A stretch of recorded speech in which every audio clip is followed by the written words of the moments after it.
이미선 문영배 헌법재판관 후보자의 청문보고서 채택이 불발되자 문재인 대통령이 국회에 한 번 더 보고서 채택을 요청했습니다. 자유한국당 등 야권에서 이 후보자의 불법 주식 투자 의혹을 앞세우며 절대 불가 입장을 밝혔지만 사실상 임명 절차에 돌입한 모양새입니다. 청와대는 청문보고서 재송부 시점을 오는 목요일까지로 정했습니다.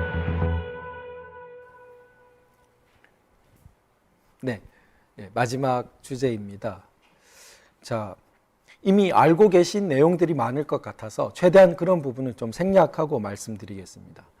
이제 소위 헌법재판관 후보로 추대된 이미선이라는 분인데요.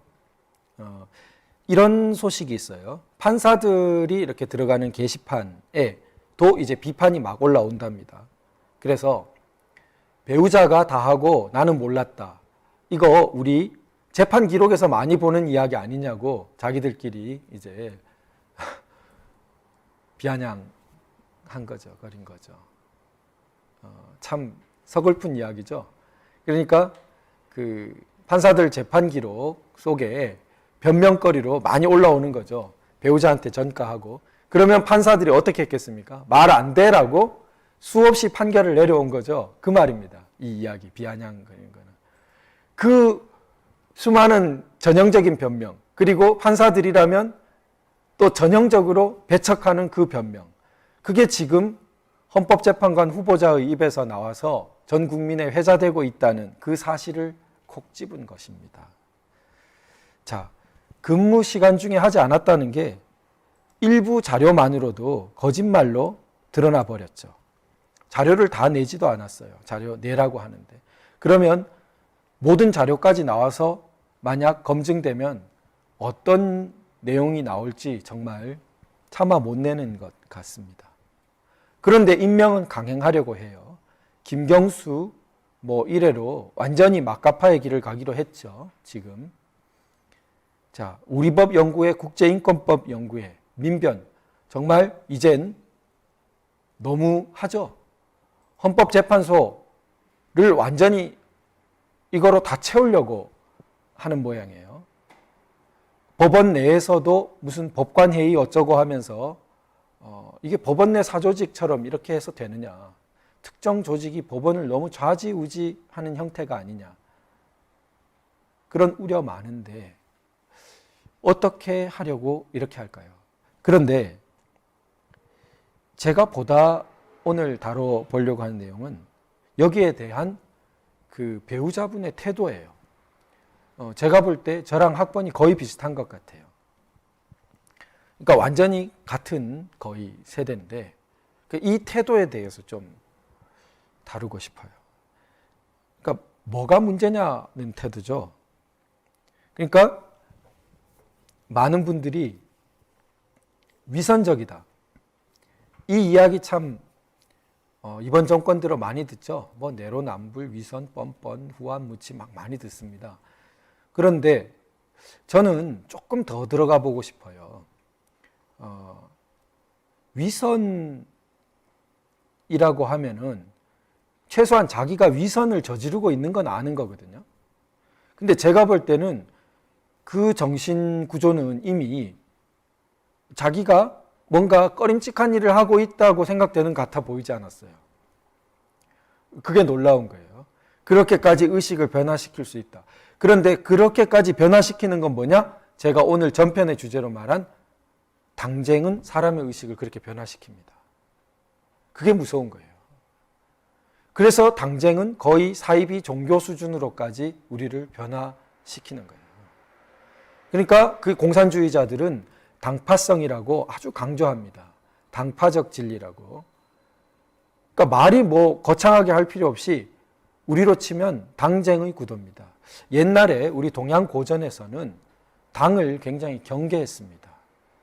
당을 왜 경계했냐면 당이라는 것을 해석하기를 서로 잘못을 덮어주는 것을 당이라고 했어요. 그러니까 패거리를 지어가지고 서로 잘못한 거 덮어주는 것이 당이라고 이름을 붙였기 때문에 그 당 만들지 마라. 당을 경계했던 것입니다. 그런데 이래서 우리 조선조 때도 당이란 이름이 나오자 깜짝 놀랍니다. 사람들이 원래 처음엔. 그런데 나중에 이제 조선을 긍정적으로 봐주려는 계속 학자들이나 노력은 그걸 붕당 정치, 벗붕자를 써가지고 그렇게 합리화를 많이 시켰어요. 그러나 요즘 일어나고 있는 일을 보면 붕당 정치라는 것은 너무 미화한 것 같습니다. 분명히 소위 식민사관이라는 것으로 우리가 매도했던 조선조의 당쟁의 폐해가 있었다는 부분적인 진리가 분명히 있는 것 같습니다. 왜냐하면 이 지금 사회에서도 이렇게 하는 행동 양태를 보면 옛날에는 오죽했을까 하는 느낌이 들어요. 그러니까 고전적인 말 그대로 뭐예요? 서로 잘못을 덮어주죠. 서로 잘못을. 그러려고 패거리를 짓는 것 같죠. 고전에서 잘못된 당이라고 하는 그거예요. 그럼 서양의 정당, 이 과연 그런 것일까요? 제가 알기론 그게 아닙니다. 그러면 이기적인 개인을 서양은 인정하는 것 같은데 또 집단의 부분적인 이익을 인정하고 정당이 있는 것 같은데 그러나 서양의 분당, 정당, 팩션, 분파 이 이론은 절대 자기들의 집단 부분 이익만으로 당을, 즉 분파를 설명하지 않습니다. 왜냐하면 전체 정부와 매개하는 역할을 항상 서술해요. 매개, 중간 그런 기능을 해야 되니까 부분적으로는 분명히 퍼블릭, 전체 공동체를 위하는 그런 지향을 가져야 당이라고 불릴만 하다고, 분파라고 불릴만 하다고 생각하지 그걸 쌍무시한 거?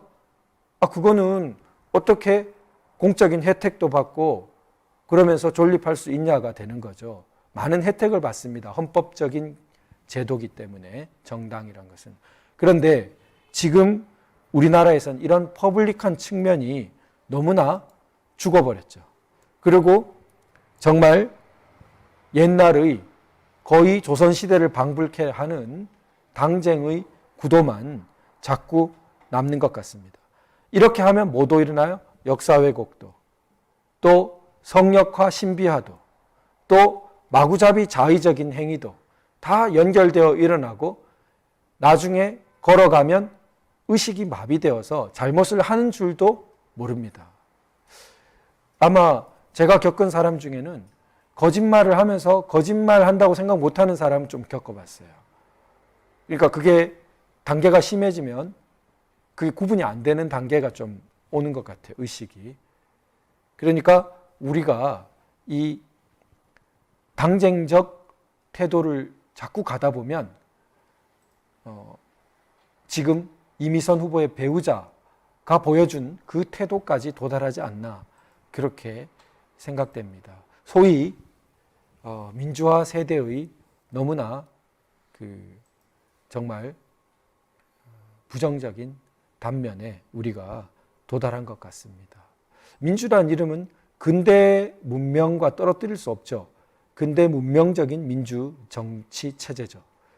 자, 그러한 근대 문명의 바탕에 있는 태도, 당쟁과는 너무나 먼 태도, 그 합리성의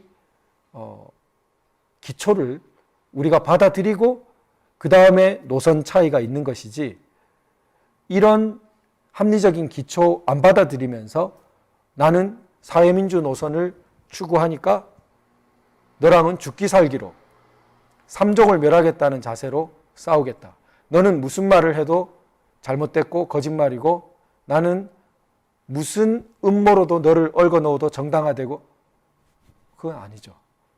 그건 우리가 악몽으로 돌아가는 것입니다.